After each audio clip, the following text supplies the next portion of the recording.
Combinación clave.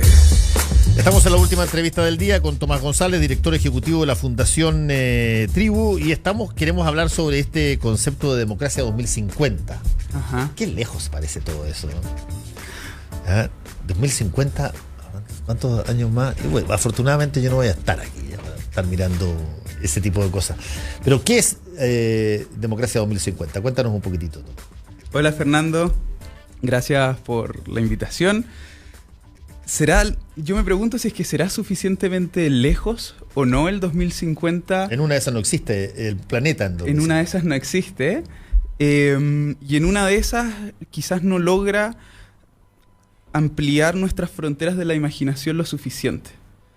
Me hiciste pensar inmediatamente en una frase que César Hidalgo, el académico chileno que está en el MIT Media Lab, dice mucho respecto a cuáles son las preguntas más importantes en las que ellos trabajan y que nosotros lo compartimos también en Tribu. Uh-huh. Tiene que ver con aquellas preguntas que no son tan relevantes hoy, quizás tampoco en 10 años más, pero en 30 o 40 años más va a ser imprescindible que estemos preparados. Entonces, Democracia 2050 es un seminario sobre el futuro de la democracia que impulsamos en la Fundación Tribu. Este año, la semana pasada, realizamos la segunda versión. La vez anterior, 2018, de hecho, sí, tú nos acompañaste.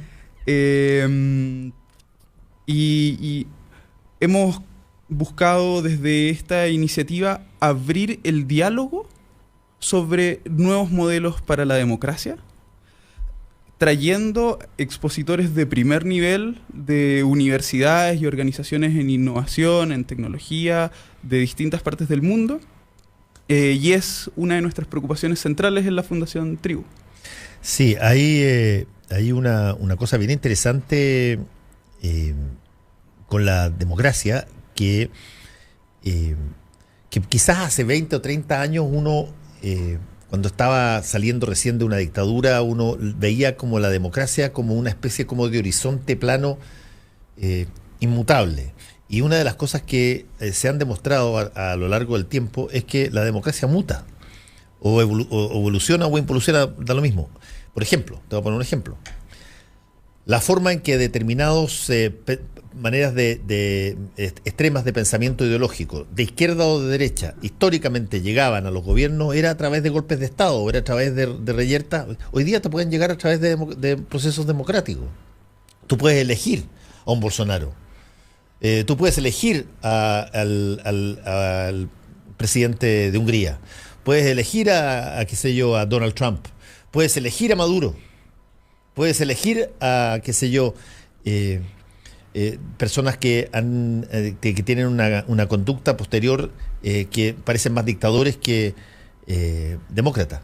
Pero el proceso democrático, hoy día, quizás porque las redes sociales o porque la fake news o porque el manejo o manipulación de emociones puede hacer en un momento dado, por distintas causas, que alguien diga, mira, vámonos con este cabro nuevo, vamos con esta persona recién salida, olvidémonos de los políticos profesionales, ensayemos.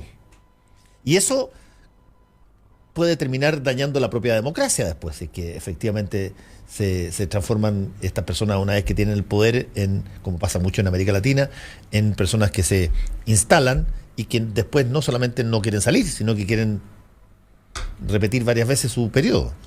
Ahí me parece que la pregunta como fundamental es ¿qué entendemos por democracia?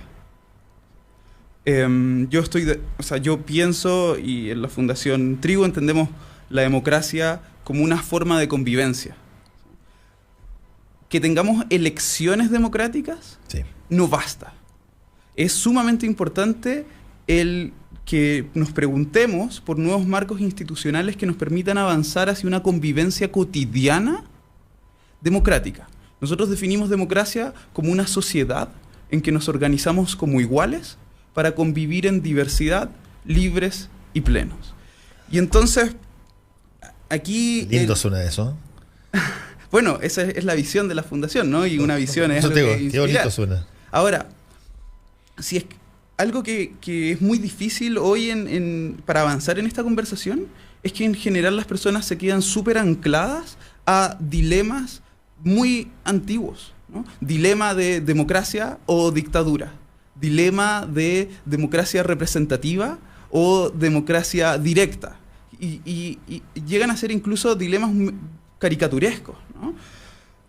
La razón por la que nace la iniciativa Democracia 2050 es desde el reconocimiento de que la forma como convivimos depende de la cultura, las tecnologías y las instituciones.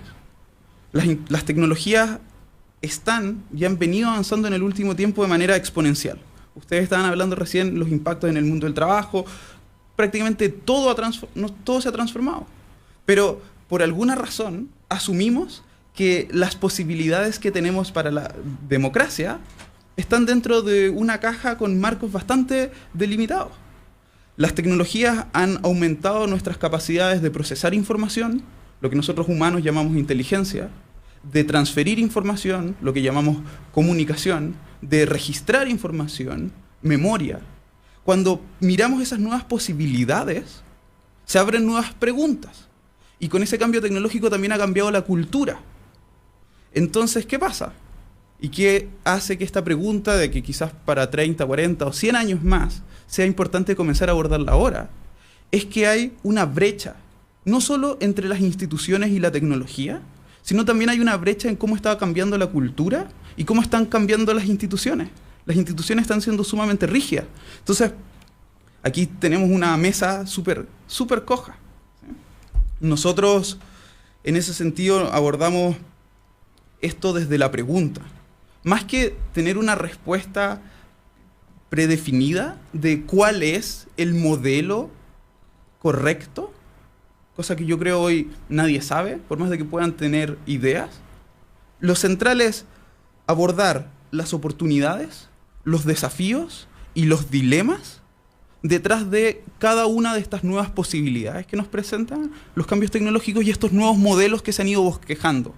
Modelos como, por ejemplo, el uso de la aleatoriedad para instancias de representación, cosa que ya hacían los griegos y se hizo mucho hasta incluso el Renacimiento. Se sigue usando hoy en los jurados en Estados Unidos, se sigue usando por los economistas para la realización de evaluaciones de impacto. Por otro lado, y bueno, eso lo revisamos el año pasado, ¿no? Con James Fishkin, director del Centro para la Democracia Deliberativa de la Universidad de Stanford, con Ellen Landemore, una cientista política de la Universidad de Yale, súper destacada. Por otro lado, otra cosa completamente distinta, pero quizás complementaria, es la pregunta por la delegación y el voto, ¿no? ¿Te hace sentido a ti que hoy, o pensar que en 100 años más, la forma como se toma decisiones respecto a lo público va a seguir siendo delegándole todas tus preferencias a una sola persona por 4 años? No solamente creo que eso no va a ser así. Creo que además se va a producir una regresión a la situación, para usar tu nombre, a la situación tribal. A ver, te lo pongo de la siguiente forma. ¿Cuál es la única razón por la cual tú tienes una democracia representativa que se genera sobre la base de la opinión de personas en una elección para escoger representantes? La única razón para que eso exista en términos prácticos es porque creciste en número tan grande que no puedes hacer eso en la plaza de tu pueblo, donde van todos los habitantes mayores de 18 años y dicen, mira, nosotros nos ponemos de acuerdo en que ese es. Y por lo tanto tú tienes hoy día una situación donde en algún momento dado en la Grecia antigua se decidió de que se había crecido lo suficiente y por lo tanto escojamos a personas que nos representen porque cada uno de nosotros no se puede representar a sí mismo. Pero es que en la Grecia antigua no funcionaba así. No, pero por eso te estoy diciendo, se cambió el sistema ahí. Y se cambia, pero te insisto, si tú pudieras representar tu posición sin necesidad de alguien que te represente, tú representas tu posición. ¿Y te parece que hoy podríamos hacerlo? Bueno, yo creo que tecnológicamente tú vas a llegar bien pronto a que tú puedas hacerlo. Uh-huh. La pregunta es, cuando eso pueda hacerse Ajá. y tenga los resguardos de qué sé yo, de confidencialidad, todas las cosas que tú necesitas, ¿vas a seguir necesitando de que alguien te represente a ti y tú no sea, esto no funcione sobre la base de referéndum permanente, digamos. Bueno, eso en mi opinión sería un desastre. No tengo idea, pero es una pregunta práctica. Claro, y entonces... ¿Por qué sería un desastre? Vamos por parte, ¿no? Esto que estamos haciendo ahora, de plantearnos esta pregunta, es lo que nosotros estamos convencidos de que es lo que más falta. Este tema, a algunas personas les despierta un entusiasmo súper rápido. Va a haber internet, entonces todos vamos a votar directamente, de una forma simplista, ¿no? Y pasa en otros ámbitos de la vida. Y otras personas les genera una respuesta de mucho miedo. Y ahí no avanzamos. Entonces, primero, a ver, respecto a lo que decías de tribu y tribal, es un detalle que no quiero dejar pasar, en el sentido de que para nosotros hay comunidad, hay democracia si es que hay sentido de comunidad, ¿no? Si es que hay un sentido de nosotros que prime por las segregaciones entre nosotros y los otros, y creemos que hay marcos institucionales que contribuyen más a eso que otros. Los griegos, curiosamente, utilizaban mucho, cuando crecieron y ya no podían participar todos, porque esto de la democracia directa, el asambleísmo era una parte reducida de su organización, utilizaban la selección de representantes aleatorios por periodos cortos. Eso es bastante interesante y eso se mantuvo y está estudiado cómo funcionaba para reducir el conflicto. A mí me parece que hoy nos abre una pregunta de cuánto le quitaría poder al marketing en el funcionamiento de la democracia, etc. Ahora, respecto a lo que tú decías, la posibilidad de una democracia plebiscitaria permanentemente. Bueno, ahí hay preguntas súper importantes que hacerse, ¿no? Porque dada las posibilidades de comunicación que tenemos hoy, que se fortalece la polarización, nos surge una misma pregunta que le surgió a los economistas mucho tiempo atrás respecto a la suavización de los ciclos económicos, ¿no? El que las preferencias no estuviesen cambiando en cada momento, ¿no? ¿Cómo nos hacemos cargo de problemas como la posverdad, la polarización y de cosas que no son tecnológicas? Porque la tecnología nos abre una posibilidad, pero el centro de la solución o del problema está en nuestros desafíos emocionales, en nuestros desafíos de reflexión. Todo eso lo encuentro totalmente lógico y me parece perfecto. El problema es que el problema tiene que ver con una cosa que varios han tratado en la historia. A mí me encantó la forma en que lo trató, y lo he citado varias veces acá, Jacques Ellul, era un sociólogo francés, que es la siguiente, que es, él se hacía una pregunta que varios más se han dicho: si tú puedes hacerlo, ¿tienes que hacerlo o no? Si tú puedes crear, te voy a poner el ejemplo que él decía, si tú puedes crear un ser humano a partir de un laboratorio, lo puedes hacer salir mejorado. ¿Significa eso que tienes que hacerlo porque lo puedes hacer? Ajá. O tú te retienes. Tú dices, mira, aunque lo pueda hacer, no lo voy a hacer por otro tipo de consideraciones.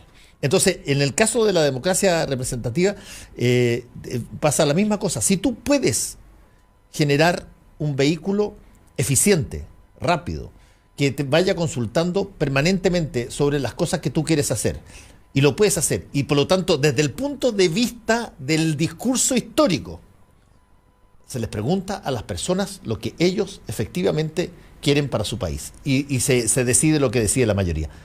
¿Lo haces o no lo haces? Déjame hacerte una pregunta distinta y ponerte algunos ejemplos. Apúrate porque tenemos tiempo ya. Pregunta: si es que no es lo mismo cuando yo sé que algo que puedo hacer va a mejorar el bienestar social y me abstengo de hacerlo. Obvio. Veo que alguien se está ahogando en una piscina. Si no sé nadar, bueno, busco ayuda. Pero si sé nadar y no me meto, ahí claramente hay un problema ético. Exacto. Entonces, estoy de acuerdo. A mí me parece que cuando tenemos la posibilidad de que nuevas tecnologías, nuevos diseños mejoren la convivencia democrática, la calidad de vida de la gente, y no avanzamos ahí, hay problema ético. Ejemplos de cómo podría hacerse. Porque la democracia no es solo decidir, no es solo votar. El diálogo es sumamente importante, la reflexión, el encuentro. Entonces, una cosa: todas las decisiones se toman basadas en evidencia y en una opinión subjetiva, ¿sí?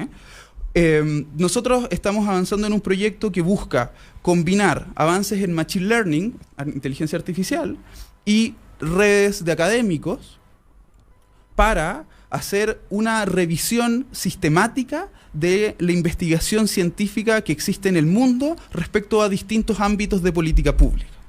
Con esa revisión de la investigación que ya se ha hecho, entonces dar paso a la generación colectiva de propuestas de ley, pero mediante mecanismos diseñados para fortalecer la colaboración y para tomar en cuenta la evidencia. Otro ejemplo, distinto. Nosotros no estamos trabajando ahí, pero nos interesa mucho avanzar en esa línea. Lo que llaman democracia líquida. ¿Por qué en vez de delegarle todo mi voto a una sola persona, no le delego a alguien en quien confío mucho en educación, las cosas en educación, a otro que confío mucho en salud, lo de salud, etcétera, entendiendo que a mí podría no interesarme participar en todo eso, y yo quizás participar en una cosa, lo que no solo cambia la decisión, sino cambia la relación entre las personas. Imagínate si mañana, al subirte a un taxi, tanto tú como el taxista supiesen que tienen un poder político que no solo se hace manifiesto una vez cada 4 años, sino en cada momento si es que lo quieren ejercer. Obvio. Y ahí podríamos tener una democracia más inteligente por aprovechar todo, más dinámica. Sí. Ahora, convengamos una cosa, Tomás, que cuando uno mira al futuro, tiene un montón de opciones que hacer. La opción de que cuando uno favorece el futuro es mirar solamente los aspectos positivos de lo que pueda pasar y no mira los aspectos negativos de lo que pueda pasar. Te voy a poner un ejemplo. Suiza, por ejemplo, podría mañana decir, oye, nosotros hacemos 22 referéndums al año. Sí. Y podríamos hacer 60. Y qué sé yo, y tener y escoger que los ministros por especialidad se los escojan las personas y no los escoja el presidente de la República. El presidente de la República coordina ministros que han elegido las personas. Y lo podría perfectamente hacer. Se podría perfectamente hacer, como se puede perfectamente hacer, qué sé yo, un robot que suplante el trabajo de miles de personas. Entonces, la pregunta es, ¿cuál es tu límite en términos de lo que tú puedas hacer? En el caso de la democracia, ¿qué es lo que más importa? ¿La opinión de las personas? Al final, lo que las personas tengan que decir, o cómo se representa el Estado.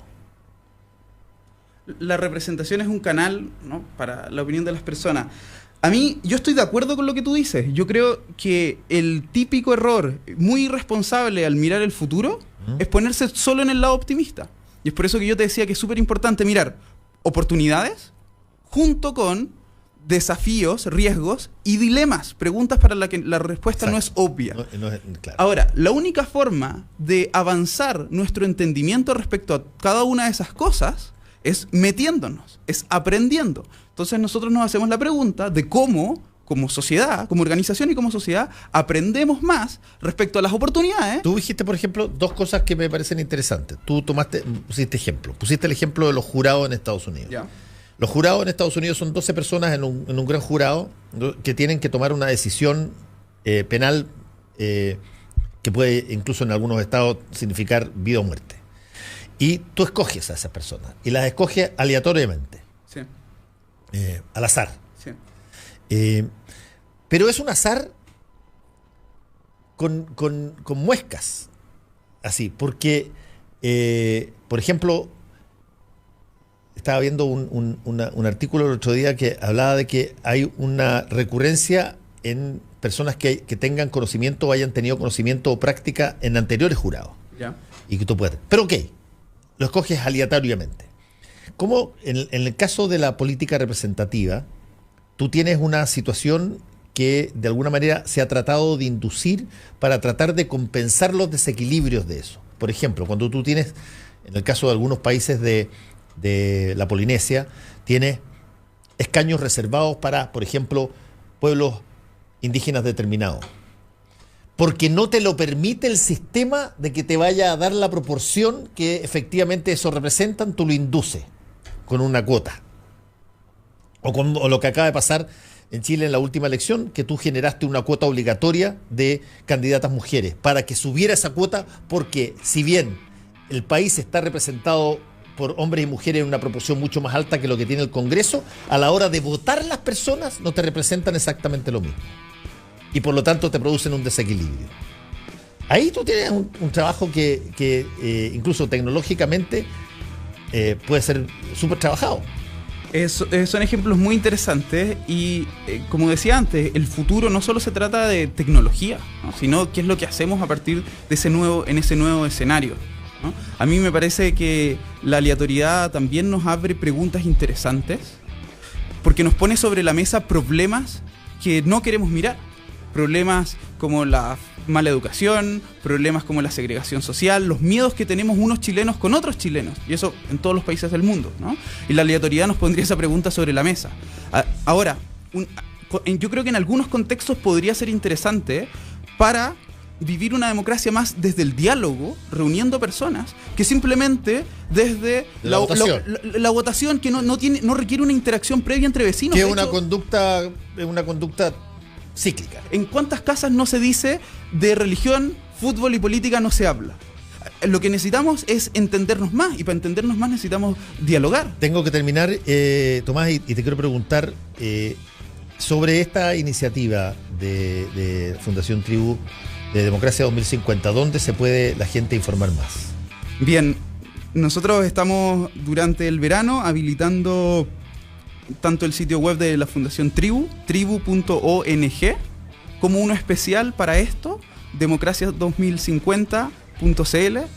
Van a estar no solo los contenidos de los seminarios, sino que una serie de entrevistas, publicaciones y otras cosas más de manera permanente. Y por favor escríbanos hola eso va a estar implementado ¿cuándo los sitios web? Al final del verano. Al final del verano. Pero desde ya pueden escribirnos a hola@tribu.ong y felices de interactuar. ¿Ese www.tribu.ong? Sí, tribu.ong. Perfecto. Muchas gracias, Tomás, por haber estado con nosotros. Fernando, muchas gracias. Muy bien. Y nosotros con ustedes nos despedimos hasta el lunes. Chao.